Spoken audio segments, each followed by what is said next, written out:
You step into the terminal, and the first thing hits you. The coffee, the rolling suitcases, the sharp PA voice repeating gate numbers. Your palms can feel the flimsy boarding pass between thumb and forefinger. The cane taps softly as you walk. And behind the line, somebody hurries past with a stroller. You're thinking, will I manage security? Make it to the gate? Get the right kind of help? That feeling is normal. Airports. If your flight happens to be canceled or delayed, Compensair will help you get compensation for the inconvenience and get your money back without wasting time on red tape. Get a refund for your canceled flight right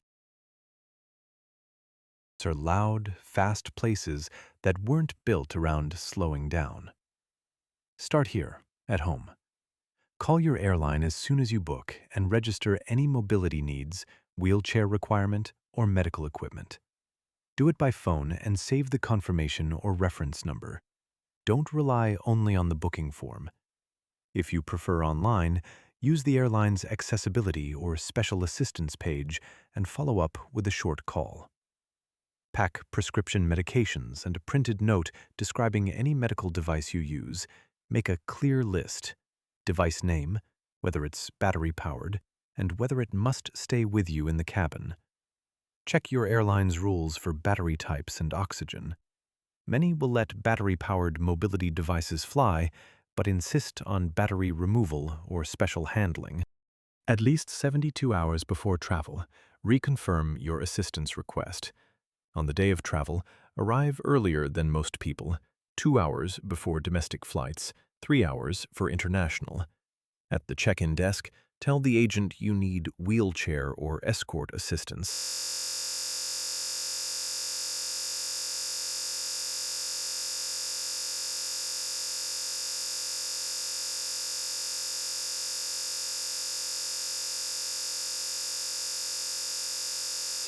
They will tag your boarding pass with a code like WCHR, WCHS, or WCHC. If you bring a mobility scooter, inform them about the battery type and whether the scooter is collapsible. Keep your medication and paperwork in a carry-on that stays with you, not the checked bag. Why are there so many tags, codes, and rules? Think of the airport like a theater changeover. Large pieces of equipment and people need coordinated steps, timing, and the right crew. The codes tell the crew what tools and staff level to allocate for your move.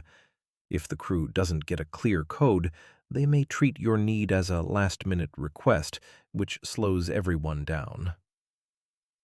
Cost and risk. Many airlines offer wheelchair and escort assistance for free when requested in advance. Expect $0 for aircraft boarding help.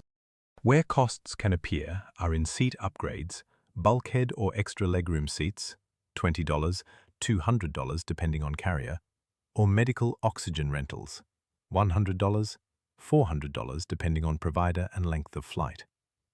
If you don't pre-book assistance, your chance of missing the flight increases. Conservative estimates from travel-experienced staff put missed flight risk as low as 2.5% when assistance is pre-booked and you arrive early, but as high as 20.40% if you rely on asking at the desk or at the gate during peak times. The worst case, your mobility device is mishandled in checked baggage, leading to repair costs, commonly $200, $2,000 depending on device, or you miss an important connection because you were not prioritized for boarding. The cheapest, safest, most practical solution is simple. Request assistance the moment you book. Keep a printed copy of the confirmation, allow extra time the day of travel, and carry medicines/collars/IDs on you. Use the airline's accessibility phone line if it's available. These are routed to staff trained to log detailed notes, not a general call center. At the airport, speak quietly but clearly to the agent. State your name, flight number, assistance code confirmation, and whether you need an aisle-by-seat escort, wheelchair to the gate, or help to the aircraft door. Ask for a luggage tag for any mobility device going to the hold and confirm where it will be picked up at the destination. Many useful links can be found in the description. When you reach security, allow a little extra time for secondary screening. TSA and similar agencies have procedures, but they're straightforward. You may be wanded or asked to remove shoes, but you can request private screening if you prefer. If you use a mobility device and a pat-down is needed, request that it be done in a private room and ask for a same-gender officer if that feels more comfortable. For metal implants, a short, printed surgeon's note helps, but is often not required. Security officers will offer alternative screening instead of forcing uncomfortable procedures. If you have an implanted medical device or need oxygen, know the rules. Airlines almost always require advance notice for in-flight oxygen and have strict forms and medical clearance processes. Portable oxygen concentrators, POCs, are widely accepted but must be FAA approved. Check the model list on the airline website and bring proof of approval if you have it. Stretcher travel, or a stretcher seat, needs a medical certificate and carrier medical approval. These services are not standard free options and often require a fee and medical forms several days ahead. A quick analogy. Moving a passenger with a mobility device through an airport is like moving a couch through a narrow hallway. If you measure ahead, tell the movers what obstacles to expect, and schedule the right number of helpers, the couch goes through with no scratches. If you show up last minute and expect strangers to guess how to rotate the couch, you'll jam the doorway, scratch the wall, and waste time. On luggage and device risk. Do not check a mobility scooter without discussing battery rules first. Lithium batteries are a special case. Airlines often require that batteries be disconnected and terminals taped, or that batteries remain with the device in the cabin if small enough. If the scooter goes to the hold and is damaged, the airline's liability varies. Keep photos and receipts so you can claim repair or replacement. Typical repair coverage through an airline claim might start with small caps. Many airlines will pay $100, $500 for accessories, but repairing a modern power scooter can exceed $1,000. Insure expensive devices with a travel or personal property policy before you leave. Here's how to refuse an upsell or misleading claim without confrontation. Airlines and agents sometimes bundle paid services in ways that look like the only option. For example, an agent might tell you, wheelchair service is only available with priority boarding, or that you must pay for a special wheelchair from a third party on arrival. Politely say, I requested airline-provided wheelchair assistance on booking.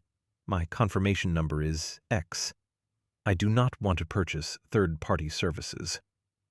If they insist, ask to speak to a supervisor and politely hold them to the airline's published disability/accessibility policy. If an on-site vendor offers mobility chairs for rent, it's often optional. Decline and ask for the airline's in-house assistance. If a booking site tries to charge an extra fee to add special assistance, rebook directly with the airline or call them to add the service for free. Practical packing and paperwork checklist. Printed flight itinerary and accessibility confirmation. A short medical note if you use oxygen or require stretcher travel. Prescriptions and the original labels. Spare batteries if allowed, and instructions for each. A small toolkit or extra charger for scooters kept with you or in checked equipment that you tag. Label your mobility device with your name, phone, and destination airport so ground handlers can reunite you quickly. At the gate, ask for priority pre-boarding if you need extra time to settle or stow equipment. Most airlines will permit an escort to help you into the aisle or to your seat. Confirm space for battery devices and whether a gate check tag is needed. When deplaning, ask to be taken off the aircraft early if you need assistance to the jet bridge or to a wheelchair. A common helpful phrase, "Could I have an escort to the jet bridge, please?" I'm name, flight number, and I requested assistance. Keep the boarding pass handy, because it's the quickest way for gate agents to pull up your record. Hidden fee to watch for. Some third-party travel sites and third-party ground transport vendors will add a charge for adding a special assistance note to your booking or for providing a wheelchair at your hotel or airport. The airline-provided assistance is usually free for passengers who request it. If a website or agent asks you to pay extra on top of the airline fee, cancel that add-on and call the airline directly. For medical oxygen, there can be a genuine rental fee from a certified provider. Get that quote in writing before you accept it and compare with the airline's recommended providers. If something goes wrong, keep calm, take names, and ask for escalation. Photograph any damage to a device, note the time and names of staff you spoke to, and file a written claim with the airline before leaving the airport. Ask for a damage report at the baggage office. This document is often required for a successful claim. If you miss a connection because assistance was late, insist on written confirmation from the airline about why you were delayed. That documentation strengthens claims for rebooking, refunds, or compensation. Finally, build a simple routine that reduces anxiety. Pre-book assistance. Arrive early. Keep medicines and documents on you. Pack backups of small accessories, and call the airline accessibility line if in doubt. Practice the short phrases you'll use at the desk so the agent hears exactly what you need. Most of the time, you'll be surprised at how smoothly the system works once you've set it up correctly. If you found this helpful, please subscribe and like so I can make more practical senior travel guides. Thank you for watching, and safe travels.